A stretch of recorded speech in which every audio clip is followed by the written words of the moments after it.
আসসালামু আলাইকুম সম্মানিত দর্শক, আশা করি সবাই ভালো আছেন। দেশে এবং প্রবাসে যে যেখান থেকে দেখছেন সকলের সুস্বাস্থ্য কামনা করে আজকের পর্বটি শুরু করছি।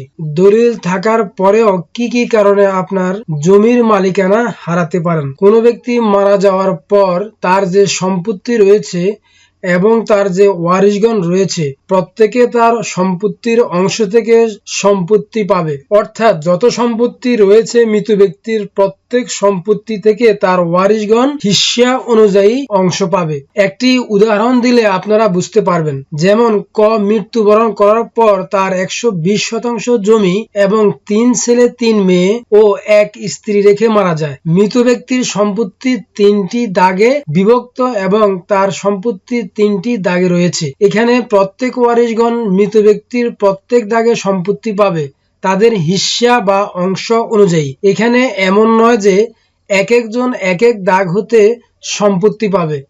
বিষয় হচ্ছে 3টি দাগের সম্পত্তি ওয়ারিশরা সবাই 3টি দাগেই মালিক।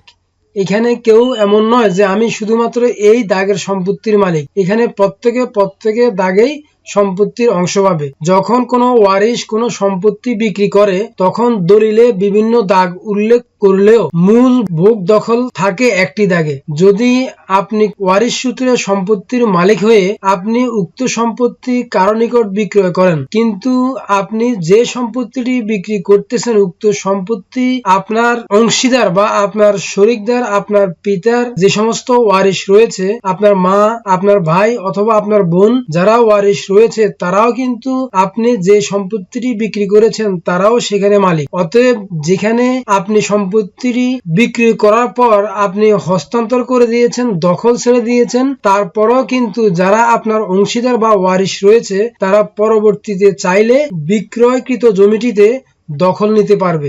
আপনি সম্পত্তি ক্রয় করার পরে দেখেন যে আপনার দলিলে দাগ আছে অনেকগুলো, মানে হচ্ছে 3টি দাগ। ওয়ারিশ হিসাবে জমি বিক্রেতা যে দাগগুলোতে সম্পত্তির মালিক হয়েছেন আপনার নিকট জমিটি বিক্রি করার সময় আপনার দলিলে উক্ত 3টি দাগে উল্লেখ করা হয়েছে, কিন্তু আপনাকে সম্পত্তি দেওয়া হচ্ছে একটি দাগ থেকে। তো এখানে যে বিষয় সেটি হচ্ছে আপনার দলিলে দাগ আছে অনেকগুলো কিন্তু আপনাকে দখল দেওয়া হয়েছে শুধুমাত্র একটি দাগে। এইরকম যদি হয় তাহলে আপনার বৈধ দলিল থাকার পরেও আপনি আপনার জমির মালিকানা হারাতে পারেন। আপনি যার কাছ থেকে জমিটি ক্রয় করেছেন বা জমিটি কিনেছেন তিনি ওয়ারিশ হিসেবে উক্ত দাগে হিস্সা অনুযায়ী যতটুকু জমি পাবেন আপনি ততটুকু জমির মালিক হবেন, কারণ উক্ত ব্যক্তি ওয়ারিশ হিসেবে 3টি দাগের প্রত্যেক দাগে সম্পত্তির মালিক। তিনি কিন্তু শুধুমাত্র এক দাগে আপনার নিকট সম্পত্তিটি বিক্রয় করেছে।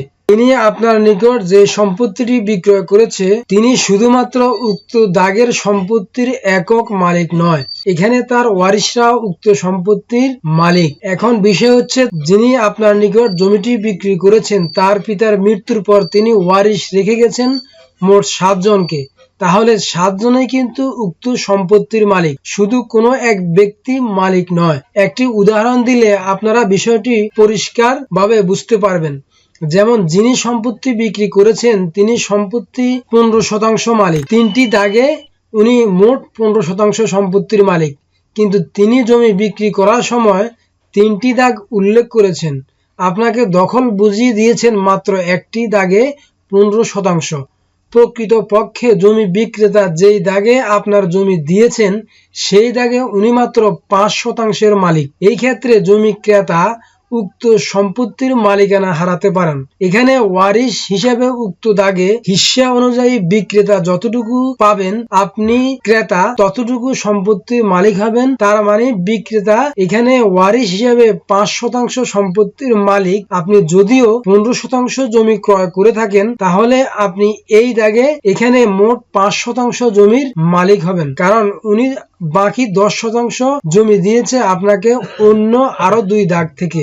সুতরাং ওয়ারিশান সম্পত্তি কেনার আগে আপনাকে ভালোভাবে কাগজপত্র যাচাই বাছাই করে নিতে হবে। যখন আপনি কোনো ওয়ারিশান সম্পত্তি ক্রয় করবেন তখন আপনাকে অবশ্যই কিছু কাগজপত্র ভালোভাবে বুঝে নিতে হবে, তাহলে আপনাকে সম্পত্তি আর হারাতে হবে না। এবং আপনি ভবিষ্যতে আপনার ওয়ারিশ এবং অন্যরা কোনো ধরনের ঝামেলায় পড়বে না। ওয়ারিশান সম্পত্তি কেনার আগে যে সকল কাগজপত্র আপনাকে অবশ্যই যাচাই বাছাই করতে হবে, 1 নম্বর হচ্ছে বন্টন দলিল। আগে আপনাকে বন্টন দলিল দেখতে হবে। ওয়ারিশদের মধ্যে যদি তাদের হিস্সা অনুযায়ী বন্টন দলিল হয়ে থাকে তাহলে আপনি বন্টন দলিল অনুযায়ী সম্পত্তি ক্রয় করতে পারেন, তাহলে আপনাকে ভবিষ্যতে উক্ত সম্পত্তি হারাতে হবে না। দ্বিতীয়টি হচ্ছে আপনাকে নামজারি খতিয়ান দেখতে হবে। ওয়ারিশদের মধ্যে তাদের হিস্সা অনুযায়ী বন্টন দলিল হওয়ার পর তাদের নামে নামজারি খতিয়ান হয়েছে কিনা তা আপনাকে আগে যাচাই করে নিতে হবে। জমি কেনার আগে আপনাকে নামজারি খতিয়ান অবশ্যই দেখে বুঝে নিতে হবে। তৃতীয় যে বিষয় সেটি হচ্ছে সম্পত্তি ক্রয় করার পূর্বে আপনি যার নিকট হতে সম্পত্তি ক্রয় করবেন তার অন্যান্য ওয়ারিশদের বা তার পার্শ্ববর্তী জমির মালিকের কোনো দাবি আছে কিনা তা আপনাকে ভালোভাবে যাচাই করে জিজ্ঞাসা করে তাদের নিকট হতে না দাবি সনদ আপনাকে সংগ্রহ করতে হবে। কারণ আপনি জমিটি ক্রয় করার পর যদি তার অন্যান্য ওয়ারিশগণ উক্ত জমির বিরুদ্ধে অগ্রক্রয়ের বা পিএনশন মামলা করে দেয় তাহলে আপনি জমিটি হারাতে পারেন। সুতরাং আপনি অবশ্যই জমিটি ক্রয় করার পূর্বে ওয়ারিশান সম্পত্তি যখন আপনি ক্রয় করবেন তার আগে তার অন্যান্য ওয়ারিশ এবং অন্যান্য অংশীদারের সাথে কথা বলে নেবেন। তা না হলে যদি তারা আদালতে গিয়ে টাকা দাখিল করে অগ্রক্রয়ের বা পেনশন মামলা করে দেয় তাহলে আপনি টাকা দিয়ে জমি কিনে আপনি আপনার জমিটি হারাতে পারেন। তাই ওয়ারিশান জমি ক্রয় করার পূর্বে আপনাকে আগে এই 3টি কাগজপত্র ভালোভাবে যাচাই করে নিতে হবে। 3টি কাগজপত্রের প্রথমটি হচ্ছে বন্টন দলিল, দ্বিতীয়টি হচ্ছে নামজারি খতিয়ান, তৃতীয়টি হচ্ছে না দাবি সনদ। সম্মানিত দর্শক, ভিডিওটি যদি ভালো লাগে অবশ্যই চ্যানেলটি সাবস্ক্রাইব করে দিবেন, পাশে থাকা বেল আইকনটি অন করে দিবেন, লাইক কমেন্ট শেয়ার করতে ভুলবেন না।